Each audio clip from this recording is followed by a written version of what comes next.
ഒരുപക്ഷെ താൽക്കാലിക അഡ്മിഷൻ എടുത്ത കുട്ടികൾക്കായിരിക്കില്ലേ ഏറ്റവും കൂടുതൽ കൺഫ്യൂഷൻ. അഡ്മിഷൻ എടുത്തില്ലെങ്കിൽ എന്തായാലും അലോട്ട്മെന്റിൽ നിന്ന് പുറത്താകുക തന്നെ ചെയ്യും. തേർഡ് അലോട്ട്മെന്റിന് ശേഷം വരുന്ന സപ്ലിമെന്ററി അലോട്ട്മെന്റിൽ നിങ്ങളെ പരിഗണിക്കില്ല എന്നുള്ളത് ഏറ്റവും വലിയൊരു ചതി തന്നെയാണ്. ഈ ആളുകൾക്ക് മാത്രമാണ് നിലവിൽ എഡിറ്റിംഗ് സാധ്യമായിട്ടുള്ളത് അല്ലേ? Welcome back to RK learning. So first അലോട്ട്മെന്റിന് ശേഷം ടെമ്പററി അഡ്മിഷൻ, താൽക്കാലിക അഡ്മിഷൻ, അതേപോലെ പെർമനന്റ് അഡ്മിഷൻ എടുത്ത കുട്ടികൾ കാണാം അല്ലേ? യെസ്, അവർക്ക് ഒരുപാട് കൺഫ്യൂഷൻ ഉണ്ട് അല്ലേ? അതൊക്കെ തീർക്കാനാണ് ഞങ്ങൾ ഈ വീഡിയോയിൽ വന്നത്. വീഡിയോ മുഴുവനായിട്ട് കാണണം, മക്കളെ മനസ്സിലാക്കുക. വീഡിയോ ആദ്യമായിട്ട് കാണുന്നവരാണെങ്കിൽ ചാനൽ ഒന്ന് സബ്സ്ക്രൈബ് ചെയ്ത് വെക്കുക അല്ലേ?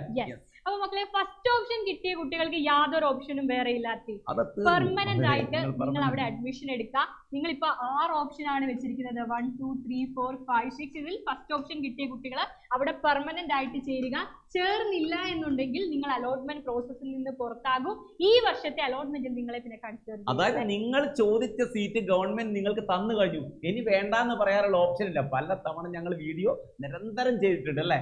അപ്പൊ അതെടുത്തേ പറ്റും. ആരാണ് താൽക്കാലിക അഡ്മിഷൻ എടുക്കുന്നത്? ഇപ്പൊ 10 ഓപ്ഷൻ വെച്ചൊരു കുട്ടിക്ക് 2 3 4 5 6 ഒക്കെയാണ് കിട്ടിയതെങ്കിൽ ആ കുട്ടിക്ക് താൽക്കാലിക ഓപ്ഷൻ എടുക്കാൻ, താൽക്കാലിക അഡ്മിഷൻ എടുക്കാനുള്ള ഒരു ഓപ്ഷൻ ഉണ്ട്.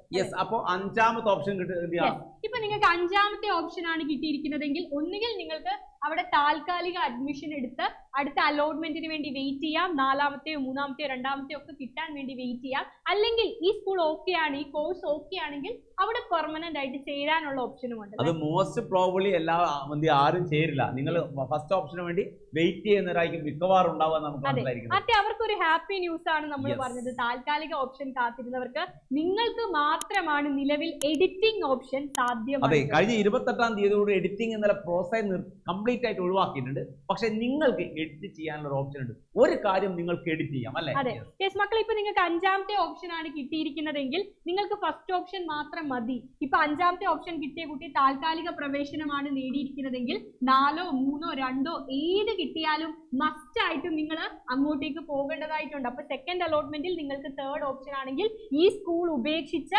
നിങ്ങൾക്ക് 3ാമത്തെ ഓപ്ഷനുള്ള സ്കൂളിലേക്ക് തീർച്ചയായും പോയേ പറ്റൂ. സെക്കൻഡ് അലോട്ട്മെന്റ് വന്ന ദിവസം നിങ്ങൾ വിചാരിക്കുക എനിക്ക് ഈ 5 തന്നെ മതിയായിരുന്നു എന്ന് വിചാരിക്കുക. അവിടെ നിൽക്കാൻ നിങ്ങൾക്ക് ഒരു മാർഗമില്ല. നിങ്ങൾ തീർച്ചയായിട്ടും പോയേ മതിയാവുള്ളൂ. ഏതിലേക്ക്? അവിടെ ആ സെക്കൻഡ് അലോട്ട്മെന്റിൽ എവിടെയാണോ കിട്ടിയ അതിലേക്ക് നിങ്ങൾ മൂവ് ചെയ്യണം. അപ്പൊ നിങ്ങൾക്ക് ഇപ്പൊ നിലവിൽ അവൈലബിൾ ആയിട്ടുള്ള ഒരു കാര്യം, ഈ മുകളിലത്തെ ഏതെങ്കിലും ഒരു ഓപ്ഷൻ ഒഴിച്ച് ബാക്കി എല്ലാ ഓപ്ഷനും നിങ്ങൾക്ക് ഡിലീറ്റ് ചെയ്ത് കളയാവുന്നതാണ്. അതൊരു ഹാപ്പി ന്യൂസ് തന്നെയാണ്. ശ്രദ്ധിച്ച് നോക്കണം. അവിടെ സീറ്റ് വേക്കൻസി ഒക്കെ നോക്കിയിട്ട് മാത്രമേ കാര്യങ്ങൾ ചെയ്യാൻ പാടുള്ളൂ. അല്ലാതെ എല്ലാം ഡിലീറ്റ് ചെയ്യരുത്. ശ്രദ്ധിച്ച്, ഇത് എഡിറ്റിംഗ് ഓപ്ഷൻ ആണ്. നിങ്ങൾക്ക് ഇതൊന്നും വേണ്ട എങ്കിൽ നിങ്ങൾക്ക് വേണ്ടാത്ത ഓപ്ഷൻ ഡിലീറ്റ് ചെയ്യും. ഹയർ ഓപ്ഷൻ ഏതെങ്കിലും ഒരെണ്ണം മാത്രം നിലനിർത്തിക്കൊണ്ട് മുകളിലുള്ള ബാക്കിയുള്ള എല്ലാ ഓപ്ഷനും നിങ്ങൾക്ക് ഡിലീറ്റ് ചെയ്യാവുന്നതാണ്. ആ ഒരു സാധ്യത നിങ്ങൾ ഇപ്പൊ പ്രയോജനപ്പെടുത്തുക. നിങ്ങൾക്ക് അത്രയും കൺഫേം ആയിരിക്കണം ആ സ്കൂളിൽ കിട്ടുമെന്നുള്ള ഒരു ഉറപ്പ്. അല്ലെങ്കിലും കുഴപ്പമില്ല, 3ാമത്തെ അലോട്ട്മെന്റിന് ശേഷം നിങ്ങൾക്ക് വേറെ കിട്ടുന്നില്ല എന്നുണ്ടെങ്കിൽ ഈ 5ാമത്തെ ഓപ്ഷനിൽ തന്നെ സ്ഥിര പ്രവേശനം നേടാം. അതെ, 1ാമത്തെയും 2ാമത്തെയും 3ാമത്തെ അലോട്ട്മെന്റിൽ ഒരേ സ്കൂളിലാണ് നിങ്ങൾക്ക് അലോട്ട്മെന്റിൽ പ്രോസസ് കിട്ടിയതെങ്കിൽ നിങ്ങൾ അവിടെ 3ാമത്തെ അലോട്ട്മെന്റിൽ സ്ഥിര പ്രവേശനം നേടിയേ മതിയാവുള്ളൂ. ഇല്ലെങ്കിൽ നിങ്ങൾ അലോട്ട്മെന്റിൽ നിന്ന് പുറത്താകുക തന്നെ ചെയ്യും.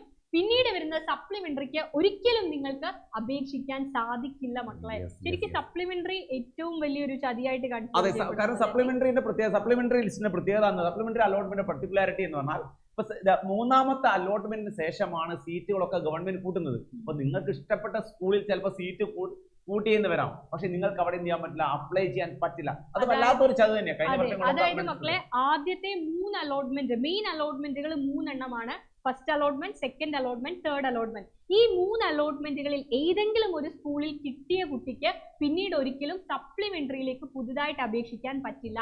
അതേപോലെ നിങ്ങൾ ഒരു സ്കൂളിൽ ചേർന്നു, ആ സ്കൂൾ നിങ്ങൾക്ക് താല്പര്യമില്ല, നിങ്ങൾ TC വാങ്ങിപ്പോയി, നിങ്ങൾക്കും ഒരിക്കലും സപ്ലിമെന്ററിയിൽ ചേരാൻ പറ്റില്ല. അല്ലെങ്കിൽ ഏതെങ്കിലും ഒരു ഓപ്ഷൻ കിട്ടി, നിങ്ങൾ ഒരിടത്തും ജോയിൻ ചെയ്തില്ല, നിങ്ങൾ ജോയിൻ ചെയ്തതേ ഇല്ല, നിങ്ങൾക്കും ഒരിക്കലും സപ്ലിമെന്ററിയിലേക്ക് അപ്ലൈ ചെയ്യാൻ പറ്റില്ല.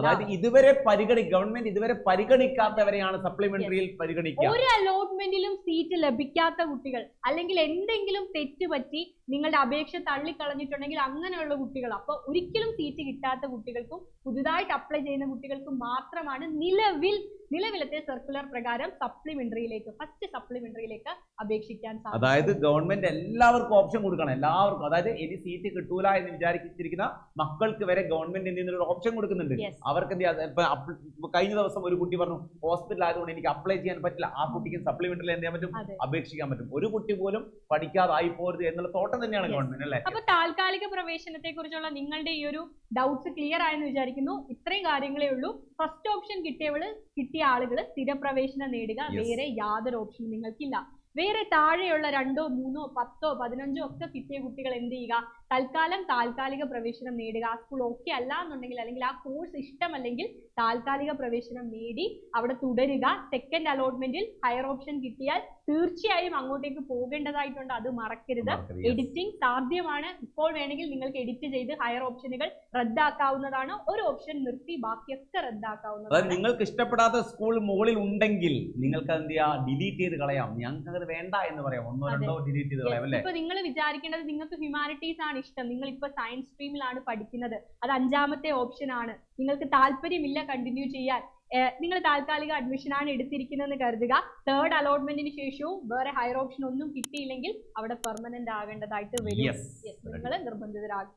അപ്പൊ മക്കൾ ആദ്യമായിട്ട് കാണുന്നവരാണെങ്കിൽ സബ്സ്ക്രൈബ് ചെയ്തോളൂ. മാക്സിമം ക്ലാസ്സുകൾ എല്ലാം അപ് ടു ഡേറ്റ് ചാനൽ. അതേപോലെ ഒരു കാര്യം, ഇന്ന് വൈകുന്നേരം കൃത്യം 7 മണിക്ക് അലോട്ട്മെന്റുമായിട്ട് ബന്ധപ്പെട്ട ഒരു ലൈവ് ഉണ്ട്. നിങ്ങളുടെ ഏത് ഡൗട്ടും ആ ഒരു ലൈവിൽ എത്തി നിങ്ങൾക്ക് ക്ലാരിഫൈ ചെയ്യാവുന്നതാണ്. അപ്പൊ ഓക്കെ, ബൈ.